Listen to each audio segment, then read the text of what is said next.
कुठं राहिला होता तू? या देवाच्या गोंधळात मला विसरला होता वैर.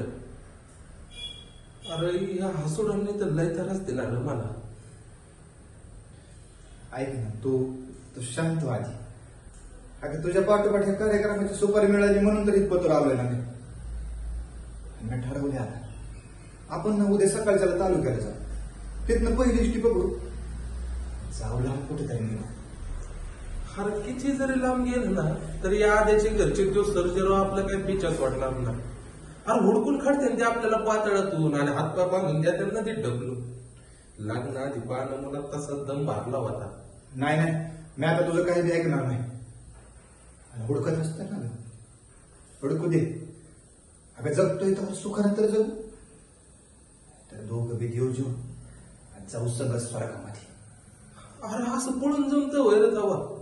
अरे असं पळून जर गेलं ना आई बापाचं होका पाणी बंद होईल गावात ना. आणि भाऊ तर त्यांच्या तोंडात शेण घालतील आणि शेरमेन आहे तर उडी मारायला गेलीत. अगं तू कशाला त्यांचा विचार करते? त्यांनी आपल्याला एक महिना होते तू त्यांचा विचार करते. मला या पलीकडे दुसरा मार्गच दिसत नाही बघ. मी एक बेत आखलाय. काय?